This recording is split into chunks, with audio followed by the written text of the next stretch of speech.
हिंदुस्तान में होली के दिन रंग का थोड़ा सा छींटा पड़ने पे एक युवक की हत्या कर दी गई और हत्या होने के बाद ट्विटर पे फोटो शेयर हो रहा है, फेसबुक पे फोटो शेयर किया जा रहा है। कुछ लोग सरकारी नौकरी की मांग कर रहे हैं, कुछ लोग आर्थिक सहायता की बात कर रहे हैं, यूट्यूब पे खूब वीडियो बनते जा रहे हैं, बहुत सारे लोग फांसी देने की मांग कर रहे हैं, साधु महात्मा भी आ रहे हैं घर पे मिल रहे हैं, कुछ नेता अभिनेता भी आ रहे हैं मिल रहे हैं, सब कुछ हो रहा है, लेकिन समस्या के मूल कारण और अस्थायी समाधान की बात नहीं हो रही है। और जो अभी हो रहा है ये पहले हो चुका है, ऐसा नहीं भारत में पहली बार हत्या हो रही है। महाशिवरात्रि पे 13 घटनाएं हुई हैं, जन्माष्टमी पे 10 घटनाएं हुई हैं, हनुमान जयंती पे 11 घटना हुई है, वसंत पंचमी और सरस्वती पूजा पे 18 घटनाएं हुई हैं, दीपावली पे 27 घटनाएं हुई हैं, दुर्गा पूजा पे 36 घटना हुई है, होली पे 42 घटना हुई है, गणेश चतुर्थी पे 43 घटना हुई है, राम मंदिर की जो शोभा यात्रा निकली थी तो उसमें 10 घटनाएं हुई थी, रामनवमी पे 30 घटनाएं हुई हैं। और घटना ऐसा नहीं किसी एक राज्य में हो रहा है, उत्तर प्रदेश में भी हुआ है, उत्तराखंड में भी घटनाएं घट रही हैं, झारखंड हरियाणा में भी घटनाएं घट रही हैं, हिमाचल में, मध्य प्रदेश में, कर्नाटक में, केरल में। भारत में 9 राज्यों को छोड़ दीजिए तो बाकी हर जगह जब कोई हिंदुओं का त्यौहार आता है तो वहाँ अशांति फैलती है। 9 राज्यों में क्यों नहीं हो रहा है? क्योंकि 9 राज्यों में खत्म हो चुके हैं हिंदू, इसलिए वहाँ हिंदू अपना जब बचे नहीं है तो त्यौहार मनाएंगे नहीं, त्यौहार मनाएंगे नहीं तो अशांति फैलेगी नहीं। 200 जिलों में भी नहीं हो रहा है क्योंकि वहाँ हिंदू खत्म हो गए। जब हिंदू खत्म हो गए तो जो बचे भी हैं थोड़े बहुत, वो बेचारे अब डर के मारे अपना घर में जो कुछ कर लेते हैं, बाहर निकलते नहीं, त्यौहार मनाते नहीं, तो वहाँ भी शांति रहती है। 1500 तहसीलों में भी कुछ नहीं हो रहा है क्योंकि वहाँ पे भी हिंदू नहीं बचे हैं। जब हिंदू नहीं है तो त्यौहार नहीं मनाएंगे, त्यौहार नहीं मनाएंगे तो वहाँ पे पत्थर नहीं फेंका जाएगा, अशांति नहीं फैलेगी। बॉर्डर के 300 तहसीलों में हिंदू कम हो गए, इसलिए वहाँ पे भी अशांति नहीं फैल रही है क्योंकि हिंदू खत्म हो गए, त्यौहार नहीं मना रहे। लेकिन जहाँ जहाँ हिंदू त्यौहार मना रहे हैं, होली, दिवाली, दशहरा, रामनवमी, जन्माष्टमी, शिवरात्रि, कुछ भी मना रहे हैं तो कहीं पत्थर फेंका जा रहा है, कहीं मांस फेंका जा रहा है, कहीं डंडे से हमला हो रहा है, कहीं किसी तरीके से हमला हो रहा है। सवाल ये बनता है कि चीन के लोग अपना त्यौहार मनाते हैं तो वहाँ किसी की हिम्मत नहीं पड़ती कुछ भी अराजकता फैलाने की। सिंगापुर के लोग आराम से शांति से अपना त्यौहार मना लेते हैं, वहाँ किसी की हिम्मत नहीं पड़ती। जापान के लोग भी शांति से अपना त्यौहार मनाते हैं, वहाँ किसी की हिम्मत नहीं पड़ती पत्थर फेंकने की। और यहाँ पत्थर फेंकना तो छोड़िए, तड़पा तड़पा के मारा जा रहा है दिल्ली में। और बहाना क्या लिया कि रंग का छींटा पड़ा। और रंग का छींटा किसके ऊपर पड़ा? जो लोग रंग बनाते हैं, रंग बेचते हैं, रंग का कारोबार करते हैं, रंग रोगन करते हैं, रंग साज का काम करते हैं, रंगाई पुताई करते हैं, ऐसे रंग का कारोबार करने वालों ने घेर के उस बेचारे युवा को मार दिया। और मारने के बाद अभी फिर से अस्थायी समाधान की बात नहीं हो रही है। मैं पहले भी कई बार कह चुका हूं, समाधान ये नहीं है जो हो रहा है। इसके पहले जब जब ऐसी हत्याएं हुई हैं तब तब यही काम हुआ है जो अब हो रहा है। राजू की हत्या हुई, कृष्णा की हत्या हुई, शिवम की हत्या हुई, बादल की हत्या हुई, नीलेश की हत्या हुई, कमलेश की हत्या हुई, गंगाराम की हत्या हुई। उस समय भी सोशल मीडिया में खूब फोटो शेयर हुआ, खूब फांसी देने की मांग की गई, नौकरी देने की मांग की गई, आर्थिक सहायता की बात हुई, सब कुछ हुआ, लेकिन नियम कानून नहीं बदला, इसलिए हत्याएं बंद नहीं हुई। डॉक्टर नारंग की हत्या हुई, रतनलाल की हत्या हुई, अभिजीत की हत्या हुई, रामलिंगम की हत्या हुई, रिंकू शर्मा की हत्या हुई। फिर वही हुआ, सोशल मीडिया में फ़ोटो शेयर हुआ, फांसी देने की मांग हुई, लेकिन किसी को फांसी हुई नहीं। चंदन गुप्ता तिरंगा यात्रा में बेचारा तिरंगा लहरा रहा था, वहाँ उसको गोली मार दी गई थी, अभी तक कुछ नहीं हुआ है। बंधु प्रकाश, रचित जाट, प्रियंका रेड्डी, हिना तनलेजा, ट्विंकल शर्मा, किशन भरवाड़, अंकित सक्सेना, कमलेश तिवारी, निकिता राजपूत। उदयपुर के कन्हैयालाल की हत्या हुई, कन्हैयालाल की हत्या के ऊपर फिल्म भी बन गई, लेकिन कन्हैयालाल के हत्यारों को फांसी नहीं हुई। कश्मीर में जो नरसंहार हुआ था 1990 में हिंदुओं का, उसके ऊपर कश्मीर फाइल बन गई, लेकिन कश्मीर में नरसंहार करने वालों को सजा नहीं हुई, आज तक फांसी नहीं हुई। केरला 1 के बाद केरला 2 बन गई धर्मांतरण के ऊपर, लेकिन धर्मांतरण नहीं रुक रहा है। जानते क्यों? क्योंकि नियम कानून नहीं बदला गया। तो फिल्म बनाने से, सीरियल बनाने से, प्रेस कॉन्फ्रेंस करने से, सेमिनार करने से, कॉन्क्लेव करने से भारत सुरक्षित नहीं होगा। और मैं फिर से कह रहा हूं, विकसित भारत से ज़्यादा ज़रूरी है भारत को सुरक्षित बनाना। अरे सुरक्षित रहेगा तभी तो विकसित होगा, जब सुरक्षित नहीं होगा तो फिर विकसित कैसे रहेगा। और कितना सुरक्षित है इस बात का अंदाज़ा लगा सकते हैं कि जो सक्षम लोग हैं सब ऑस्ट्रेलिया, अमेरिका, कनाडा, लंदन में अपना मकान बनाते जा रहे हैं। ज़्यादातर नेता अपने बच्चों के लिए मकान खरीद चुके हैं, ऑस्ट्रेलिया में, अमेरिका में, कनाडा में, लंदन में कहीं न कहीं मकान खरीद चुके हैं।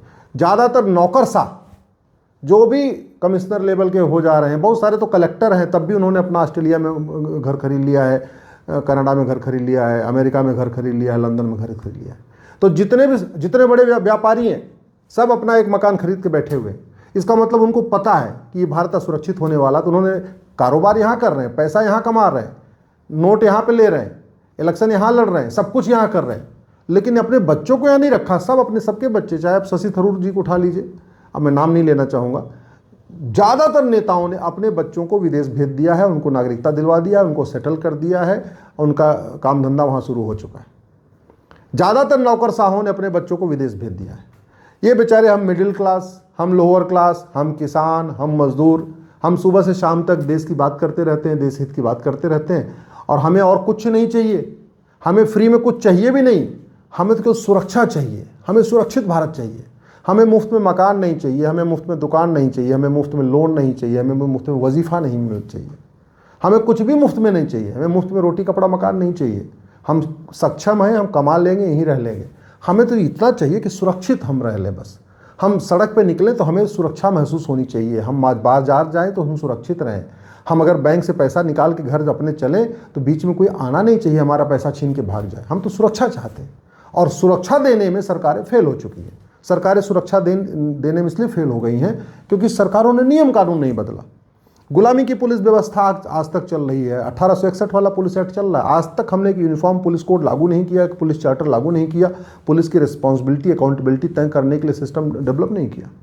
वही अंग्रेजों का जुडिशल सिस्टम आज भी चल रहा है। हमने ना एक यूनिफॉर्म जुडिशल कोड लागू किया, ना यूनिफॉर्म एक जुडिशल चार्टर लागू किया, और न तो आज तक हमने जस्टिस विद इन ईयर के ऊपर चर्चा शुरू किया। अंग्रेजों वाली प्रशासनिक व्यवस्था चल रही है, आज तक हमने एक एडमिनिस्ट्रेटिव कोड और एडमिनिस्ट्रेटिव चार्टर लागू नहीं किया। एक हमने सिटीजनशिप कोड नहीं बनाया कि भैया अगर तुम झूठी शिकायत करोगे, झूठी जांच करोगे, झूठी गवाही दोगे, तुम्हारी सिटीजनशिप खत्म हो जाएगी। आज तक हमने एक सिटीजन चार्टर लागू नहीं किया कि जो आदमी कोर्ट में झूठी गवाही देगा या झूठा हलफनामा देगा, हम उसकी नागरिकता खत्म कर देंगे। आज तक ये व्यवस्था लागू नहीं किया।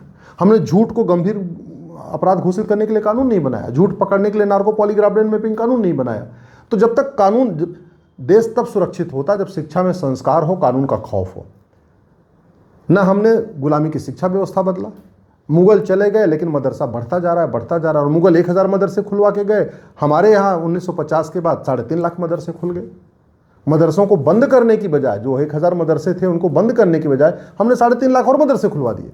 तो देश सुरक्षित कहाँ से होगा? दुनिया का ऐसा कौन सा देश है जहाँ मदरसे हैं और सभी लोग सुरक्षित महसूस कर रहे हैं? कोई एक देश बताइए मुझे आप, जहाँ दुनिया में कोई एक देश बताइए जहाँ मदरसे इतनी बड़ी संख्या में हैं और वहाँ पे इक्वलिटी है, जस्टिस है, लिबर्टी है, फ्रेटर्निटी है, यूनिटी है, नेशनल इंटीग्रेशन। सबको पता है मदरसों में क्या क्या सिखाया जाता है। अरे जहाँ ये सिखाया जा रहा है कि मूर्ति पूजा बलात्कार से भी ज़्यादा गंभीर अपराध है, तो हम तो सीधे सीधे सब अपराधी हो गए ना। भारत के जितने मूर्ति पूजा करने वाले हैं सब अपराधी हो गए। वो मदरसे बढ़ते जा रहे हैं, उसको बंद करने की बात नहीं हो रही। मजहब के आधार पर विभाजन हुआ, मजहब के आधार पर आज भी नियम कानून चल रहा है, मजहब के आधार पे आज भी लोन वजीफ़ा चल रहा है, मजहब के आधार पे आज भी वक्फ बोर्ड वक्फ ट्रिब्यूनल चल रहा है, मजहब के आधार पे आज भी minority commission, minority affair ministry चल रही है, मजहब के आधार पे मदरसे खुल रहे हैं, मजहब के आधार पे कॉलेज खुल रहे हैं, मजहब के आधार पे यूनिवर्सिटियाँ चल रही हैं। मजहब के आधार पे इतना बड़ा विभाजन हो गया, इसके बावजूद हमने मजहब के आधार पर नियम कानूनों को ख़त्म नहीं किया, तो अगले विभाजन की फाउंडेशन तो यही तय बना देगा। बहुत स्वाभाविक सी बात है। जब देश को अगर एक भारत श्रेष्ठ भारत बनाना है तो मजहब के आधार पर नियम कानून, आयोग, मंत्रालय, बोर्ड, ट्रिब्यूनल, लोन वजीफा, इसको तो बंद करना पड़ेगा, तब जाके एक भारत श्रेष्ठ भारत बनेगा। और वैसे भी जो कुछ भारत में हो रहा है वो चीन में नहीं हो रहा है, हमारे पड़ोसी में नहीं हो रहा है। चीन ने क्या किया? ऐसा नहीं कि चीन के नेता बहुत अच्छे हैं, हाँ, चीन का नियम कानून बहुत अच्छा है। चीन में कानून फटाफट बदला जाता है। हमारे यहाँ पता नहीं सब कुछ हो जाता है। अग्नियान बनाते हैं, चंद्रयान बनाते हैं, मंगलयान बनाते हैं, सूर्ययान बनाते हैं, अग्नि बनाते हैं, ब्रह्मोस बनाते हैं, परमाणु बम। हमारे जो वैज्ञानिक हैं एक से बढ़कर एक विकास करते जा रहे हैं, आविष्कार करते जा रहे हैं। पता नहीं हमारे सांसद, हमारा कानून मंत्रालय भारत को सुरक्षित बनाने के लिए ये नहीं देख रहा है कि चीन में क्या व्यवस्था है, ऑस्ट्रेलिया में क्या व्यवस्था है, अमेरिका में क्या व्यवस्था है, सिंगापुर में क्या व्यवस्था है। हमारे नेता पूरी दुनिया घूमते रहते हैं और पूरी दुनिया से व्यापार के बारे में बात करेंगे, FDI लाएंगे, GDP बढ़ाएंगे, ये करेंगे, वो करेंगे। लेकिन देश कैसे सुरक्षित होगा? सिंगापुर क्यों सुरक्षित है? चीन क्यों सुरक्षित है? जापान क्यों सुरक्षित है? दुबई क्यों सुरक्षित है? इसके बारे में मुझे लगता है न तो वहाँ के लोग सरकारों से बात करते हैं, न खुद यहाँ एक कमेटी बैठा के एक एग्जामिन करने की कोशिश कर रहे हैं कि बाकी चीन, जापान, सिंगापुर सुरक्षित क्यों है, दुबई सुरक्षित क्यों है, भारत क्यों सुरक्षित नहीं, भारत में इतना अपराध क्यों है। इसके ऊपर चर्चा नहीं हो रही है। मैं आप लोगों से आग्रह कर रहा हूँ, अपने आने वाली पीढ़ियों को बचाना है, अपना मकान, दुकान, खेत खलिहान बचाना है, अगला विभाजन रोकना है तो कड़वा सच बोलिए, कड़वा सच लिखिए, प्रखर होके बोलिए, मुखर होके बोलिए और अपने सांसदों से सीधे सवाल करना शुरू करिए।